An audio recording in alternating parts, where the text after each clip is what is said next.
하나님의 말씀 함께 보시겠습니다. 요한계시록 1장 1절부터 8절까지 말씀입니다.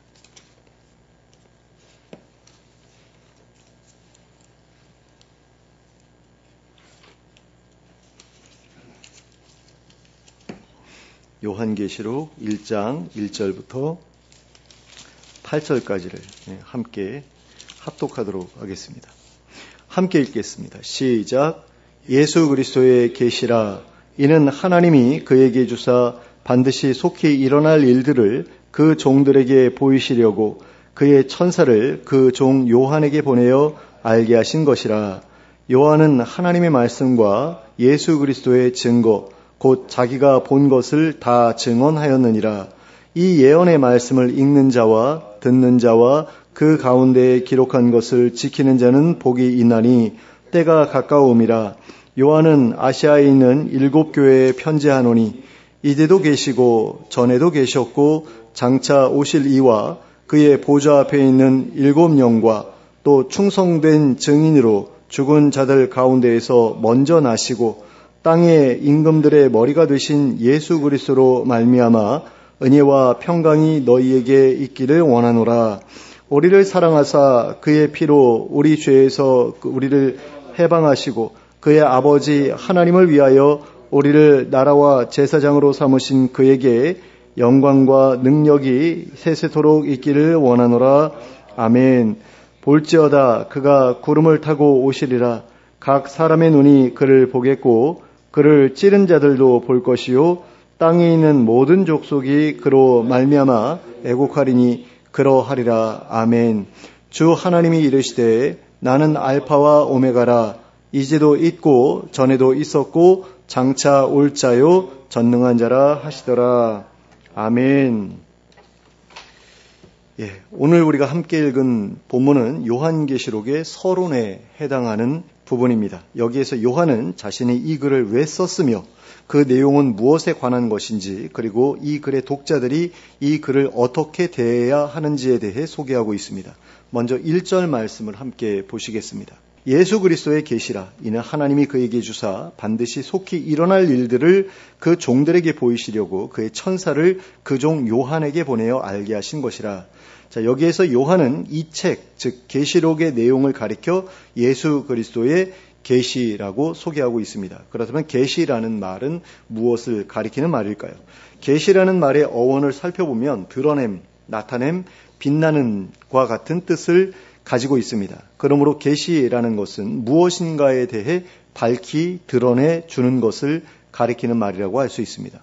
그러면 요한계시록에 기록된 계시는 무엇에 대해 밝히 드러내 주고 있는 것일까요? 그것은 본문에 기록되어 있는 것처럼 반드시 속히 일어날 일들에 관한 것입니다. 반드시 속히 일어날 일들을 밝히 드러내 주기 위해서 주어진 계시가 이 책의 주된 내용이라는 것입니다. 그러므로 우리가 계시록을 읽음으로써 알아야 할 것은 반드시 속히 일어날 일들이라고 할 수 있습니다.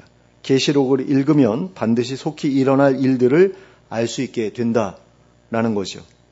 그러므로 우리가 계시록을 읽을 때에는 반드시 속히 일어날 그 일들이 무엇인지를 알기 위해 읽어야 합니다.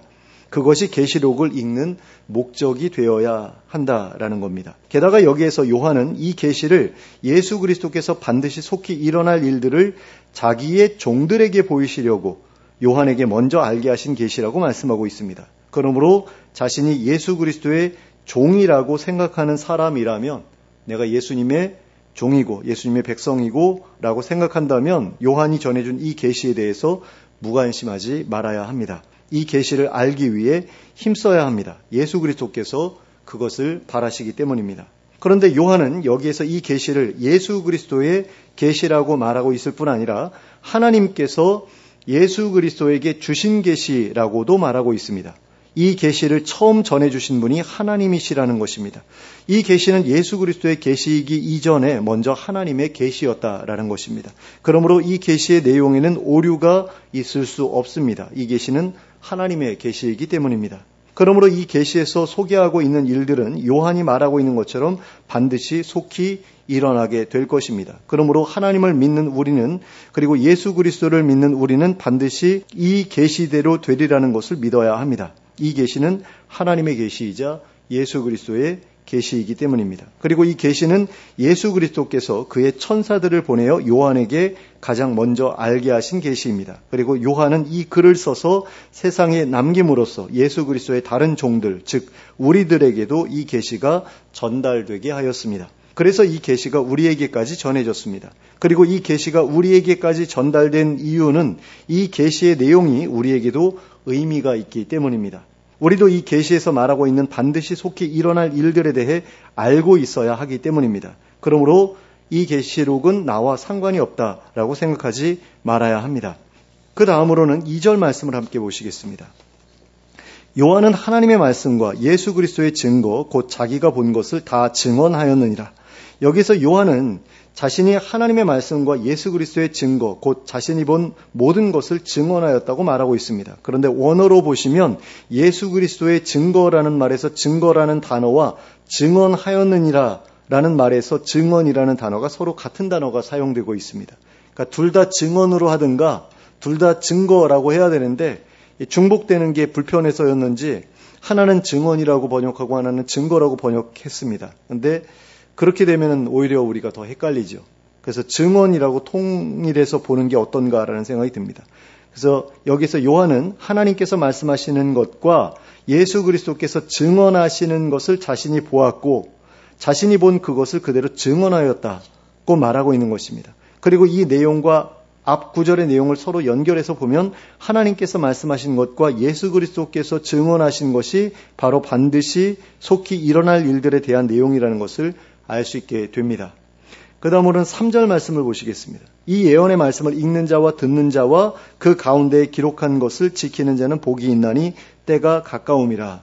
자, 여기에서 언급하고 있는 예언이라는 단어는 1절에서 언급하고 있는 계시라는 단어와 서로 다른 단어입니다. 그리고 예언이 앞으로 일어날 일들에 대해 말하는 것을 의미한다면 계시는 숨겨져 있는 것들에 대해 밝히 드러내어 말하는 것을 의미합니다. 그런 점에서 둘 사이에는 약간의 차이가 있다고 할 수 있습니다. 계시라는 단어가 더 넓은 개념의 단어이고 예언이라는 단어는 그보다 조금 좁은 개념의 단어입니다. 그러나 계시록에 기록된 계시는 반드시 속히 일어날 미래의 일들에 관한 내용들로 이루어져 있다는 점에서 예언이라고 말해도 별 문제가 없습니다. 그런데 여기에서 요한은 이 예언의 말씀을 읽는 자와 듣는 자가 복이 있다고 말하고 있습니다. 그러면 그 이유는 무엇입니까?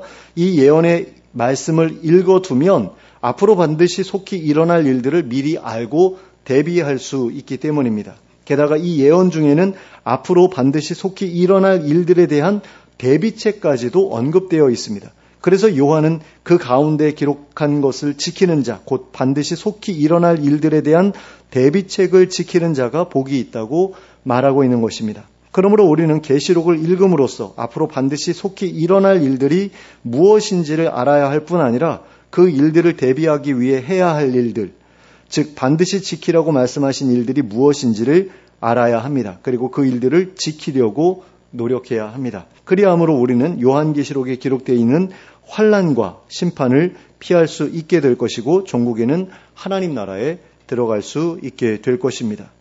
그런데 요한은 이 구절의 마지막 부분에서 때가 가까움이라, 즉 때가 가깝다라고 말하고 있습니다. 그러면 그때는 어느 때를 말하는 것입니까? 예수 그리스도께서 세상에 다시 오실 때입니다. 그리고 하나님께서 세상을 심판하실 때입니다. 그때가 멀지 않았다고 말하고 있는 것입니다. 그러므로 우리는 계시록을 읽는 것과 듣는 것과 그 안에 기록된 것을 지키는 일을 뒤로 미루지 말아야 합니다. 그 일을 거부하지 말아야 합니다. 때가 멀지 않았기 때문입니다. 그런데 많은 기독교인들이 계시록에 대해서 알아가는 것을 피하고 싶어 합니다. 그 이유가 무엇입니까? 여러모로 두려운 부분들이 있기 때문입니다. 첫째로 마지막 때에 일어날 일들이 두렵기 때문입니다. 계시록의 마지막 부분을 보면 사탄이 성도들에 대하여 행하게 될 일들이 기록되어 있는 것을 볼 수 있습니다. 엄청난 핍박과 환난이 임하게 될 것이라고 예언하고 있는 것을 볼 수 있습니다. 그리고 그런 예언들을 읽으면 누구라도 두려움을 느끼지 않을 수 없습니다. 그래서 많은 기독교인들이 계시록 읽기를 두려워합니다. 둘째로 잘못된 해석으로 이단에 빠질 것이 두렵기 때문입니다. 우리가 알고 있는 이단들 중에 대다수의 이단들이 요한계시록을 자기들 마음대로 해석해서 사람들을 위협하거나 유혹하려는 데에 사용하고 있는 것을 보게 됩니다. 그래서 차라리 계시록을 멀리하는 것이 이단에 빠지지 않는 가장 좋은 방법인 것처럼 생각되기도 합니다. 그래서 계시록 읽기를 두려워하는 기독교인들이 참으로 많습니다. 하지만 요한은 때가 가깝다고 말하고 있습니다. 그래서 자기가 증언한 예언의 내용들을 읽고 듣고 그 가운데 기록된 대비책대로 살아야 한다고 말하고 있습니다. 그렇게 해야 복이 있다고 말하고 있습니다. 그리고 이 말을 뒤집어 생각하면 그렇게 하지 않는 사람들에게는 복이 없다는 말이라고 생각할 수 있습니다. 계시록을 읽지도 않고 듣지도 않고 그 가운데 기록된 대로 지키며 살려고 하지도 않는 사람에게는 복이 없을 뿐 아니라 화가 있을 것이라는 것입니다. 그러므로 우리는 계시록을 멀리하지 말아야 합니다. 어떻게 해서든 제대로 읽고 제대로 이해해 보려고 노력해 보아야 합니다. 그리고 그 가운데 기록된 대로 지키면서 살아가고자 힘써야 합니다. 그래야 복이 있기 때문입니다. 화에서 멀어질 수 있기 때문입니다. 그 다음으로 4절부터 6절까지의 말씀입니다. 요한은 아시아에 있는 7교회에 편지하노니 이제도 계시고 전에도 계셨고 장차 오시리와 그의 보좌 앞에 있는 7영과 또 충성된 증인으로 죽은 자들 가운데에서 먼저 나시고 땅의 임금들의 머리가 되신 예수 그리스도로 말미암아 은혜와 평강이 너희에게 있기를 원하노라. 우리를 사랑하사 그의 피로 우리 죄에서 우리를 해방하시고 그의 아버지 하나님을 위하여 우리를 나라와 제사장으로 삼으신 그에게 영광과 능력이 세세토록 있기를 원하노라. 아멘. 자, 여기에서 요한은 자신이 쓴 이 글이 아시아에 있는 7교회에 보내는 편지라고 소개하고 있습니다. 신약 성경에 포함된 바울의 글들이 교회나 개인에게 보내진 편지인 것처럼 이 계시록 역시 편지로 쓰여진 글이라는 것입니다. 그런데 요한의 이 편지는 어느 한 교회에 보낸 편지가 아니라 아시아에 있는 7교회에서 돌아가면서 읽도록 쓰여진 편지였습니다. 이것을 우리가 회람용 편지라고 이야기를 하거든요. 그런데 그 순서가 어떻게 되느냐? 아마도 2장과 3장에 기록되어 있는 교회의 순서대로, 그러니까 지도상으로 보면 에베소 교회로부터 시작해서 시계 방향으로 원을 그려가면서 위치해 있는 교회의 순서대로 돌려 읽게끔 되어 있었을 것입니다. 이렇게 자기가 쓴 편지가 아시아에 있는 7교회에 보낸 편지라는 사실을 밝힌 요한은 그 다음으로는 그 교회들을 향해 축복의 말을 선포하고 있습니다. 그런데 그 축복의 내용이 마치 오늘날의 예배 후에 목사님들이 축도할 때 하는 말들과 거의 흡사한 것을 볼 수 있습니다.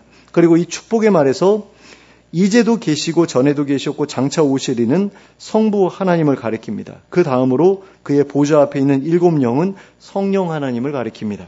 그리고 충성된 증인이자 죽은 자들 가운데서 가장 먼저 부활하시고 땅의 임금들의 머리가 되신 예수 그리스도는 성자 하나님을 가리킵니다. 요한은 그분들로 말미암아, 즉 삼위 하나님으로 말미암아 은혜와 평강이 각 교회들에게 있기를 원한다고 하였습니다. 그러면 요한이 자신이 쓴 편지의 서두에서 이와 같은 말을 하고 있는 이유는 무엇입니까? 그것은 아시아에 있는 교회들에게 하나님의 은혜와 평강이 절실하게 필요했기 때문입니다. 사실 교회 또는 기독교인이라면 어느 때에라도 하나님의 은혜와 평강이 필요합니다. 그러나 요한이 계시록을 쓸 당시의 교회들은 하나님의 은혜와 평강이 특별히 더 절실하게 필요했습니다. 왜냐하면 그 시기는 교회들이 로마 제국에 의해 엄청난 핍박을 당하고 있던 시기였기 때문입니다. 그래서 요한의 이 축복은 그냥 일상적으로 인사하듯이 건넨 말이 아니라 각 교회들의 안녕과 보전을 기원하면서 건넨 말이었습니다. 하나님의 은혜가 아니면 그 모진 핍박과 고난을 이겨낼 수 없을 것이 분명했기 때문입니다. 그 다음으로는 7절 말씀을 보시겠습니다. 볼지어다 그가 구름을 타고 오시리라. 각 사람의 눈이 그를 보겠고 그를 찌른 자들도 볼 것이요 땅에 있는 모든 족속이 그로 말미암아 애곡하리니 그러하리라. 아멘. 자, 아시아의 7교회들을 위해 축복의 말을 건넨 요한은 이제 그들을 격려하기 위해 또 한 가지 이야기를 언급하고 있습니다. 그것은 예수 그리스도께서 구름을 타고 오실 것이라는 것입니다. 그래서 각 사람의 눈이 그분을 볼 것이고 그분을 찌른 자들도 그것을 볼 것이라고 하였습니다. 그리고 땅에 있는 모든 족속이 그분으로 말미암아 애곡하게 될 것이라고 하였습니다. 요한의 이 말은 예수님께서 오실 때에는 누구나 다 볼 수 있게 오실 것이라는 말입니다. 그리고 그로 인해 땅에 있는 모든 족속, 즉 그분을 따르지 않을 뿐 아니라 교회를 핍박하고 박해하던 사람들이 두려워하고 후회하는 가운데 애곡하게 될 것이라는 말입니다. 그때에 가서는 지금 너희들이 처해 있는 입장과 그들의 입장이 서로 바뀌게 되리라는 말입니다. 그래서 지금은 너희들이 애곡하고 있지만 그때 가서는 그들이 애곡하게 되리라는 말입니다. 그러니 어쩌라는 것입니까? 그날이 올 때까지 참고 견디라는 것입니다. 그러면 하나님께서 상호간의 상황이 역전되게 해주실 것이라는 말입니다. 반드시 그 일들이 속히 일어나게 해주실 것이라는 말입니다. 그 다음으로는 8절 말씀입니다. 주 하나님이 이르시되 나는 알파와 오메가라. 이제도 있고 전에도 있었고 장차 올 자요 전능한 자라 하시더라. 자, 이 구절이 기록된 내용은 계시록에 기록된 계시 중에서도 가장 첫 번째로 기록된 계시라고 할 수 있습니다. 그런데 이 구절이 이 자리에 위치하고 있는 것은 조금 이상하게 느껴집니다. 왜냐하면 요한은 이 구절 다음에 이어지는 9절에서부터 자신이 계시를 받게 된 상황에 대해 설명하고 있기 때문입니다.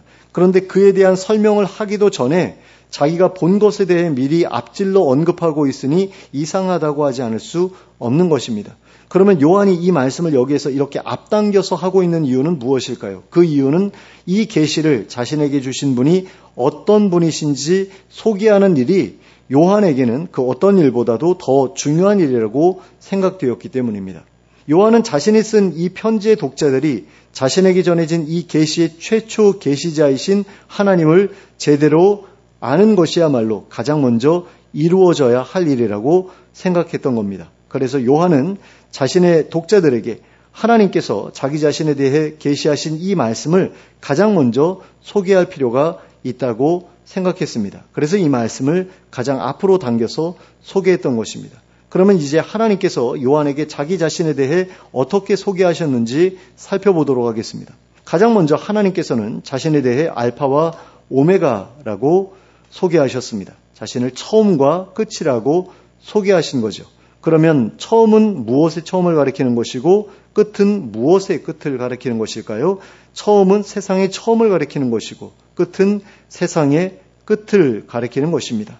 세상의 처음이 하나님에 의해 시작되었고 세상의 끝도 하나님에 의해 이루어질 것이라는 말씀입니다. 다시 말해 역사를 시작하신 분도 그리고 역사를 마무리 지으실 분도 하나님이시라는 것입니다. 그리고 그 다음으로는 이제도 있고 전에도 있었고 장차 올 자라고 자신을 소개하셨습니다. 이것은 하나님께서 현재와 과거와 미래 그 모든 시간 속에 계시는 분이시라는 말씀입니다. 그리고 이것은 하나님께서 세상의 시작과 세상의 끝보다 더 바깥쪽에 계신 분이시라는 말씀이기도 합니다. 세상의 시작보다 먼저 계셨어야 전에도 있었다고 말씀할 수 있고 또 세상의 끝보다 더 오래까지 계실 분이라야 장차 올 자라고 말씀할 수 있기 때문입니다. 그러므로 이것은 하나님께서 영원히 계시는 분이시라는 말씀이라고도 할 수 있습니다. 그리고 그 다음으로는 전능하신 자라고 말씀하셨습니다. 이것은 하나님께서 세상에서 못하실 일이 없으신 분이시라는 말씀입니다. 세상에서 일어나는 모든 일들을 일으키실 수 있는 분이시라는 말씀입니다. 특히 계시록에 기록되어 있는 모든 일들을 일으키실 수 있는 분이시라는 말씀이라고 할 수 있습니다. 그러니 어쩌라는 것입니까? 하나님께서 계시하신 그대로 다 이루실 것을 믿으라는 말입니다. 그리고 그 일들이 이루어질 것을 잘 대비해서 준비하라는 것입니다. 이제 말씀을 정리하겠습니다.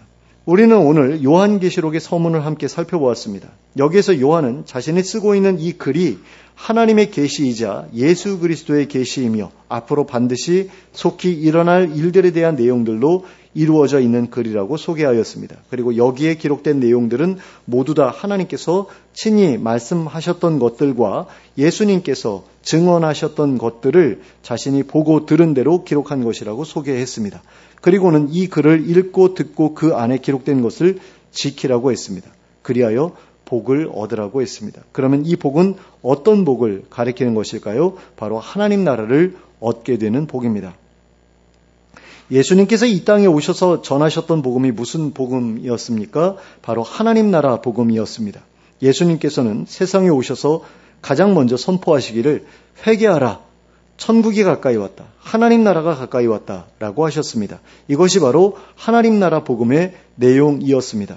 회개함으로 준비하면 가까이 온 하나님 나라에 들어가는 복을 얻게 되리라는 것이 바로 예수님께서 전하셨던 복음의 핵심이었다라는 것입니다. 그런데 요한이 계시록에서 말했던 것도 바로 하나님 나라 복음이었다라는 것을 우리가 알아야만 합니다. 하나님 나라가 반드시 속히 이루어질 것이니 그에 관한 것을 읽고 듣고 지켜야 할 것들을 지키라는 것이 바로 계시록의 내용인 것입니다. 믿고 회개하고 그 회개한 바를 지키면서 살라는 것입니다. 그러면 복을 받게 된다라는 겁니다. 하나님 나라를 얻게 된다라는 것입니다. 그러므로 우리는 요한이 계시록에서 말하고 있는 것이 예수님께서 전하셨던 복음과 똑같은 복음이라는 사실을 깨달아야 합니다. 그러니까 우리는 요한계시록이 뭔가 특별한 것, 뭔가 이상한 것을 담고 있는 것처럼 생각하고 굉장히 어렵게 생각하지만 사실 간단하게 생각하면 예수님께서 전하셨던 하나님 나라 복음하고 똑같은 내용을 말하고 있다라는 거죠.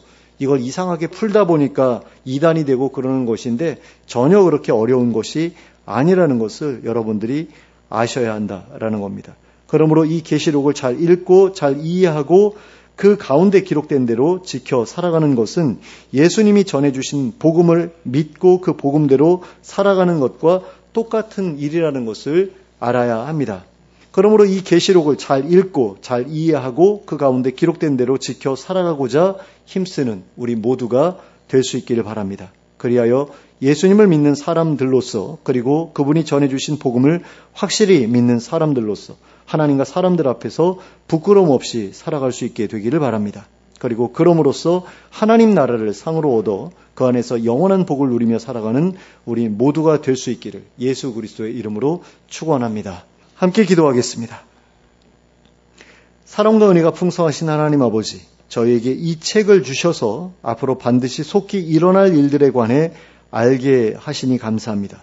이 책을 읽어가는 가운데 저희를 향한 하나님의 계획을 더 자세히 알게 하시고 그 가운데 저희가 지키며 살아야 할 것이 무엇인지를 깨닫고 그 깨달은 바대로 살아가게 하여 주시옵소서. 그리하여 하나님께서 저희를 위해 예배해 두신 하나님 나라를 얻게 하시고 그곳에 들어가 영원히 복된 삶을 누리게 하여 주시옵소서. 예수 그리스도의 이름으로 기도하였습니다. 아멘.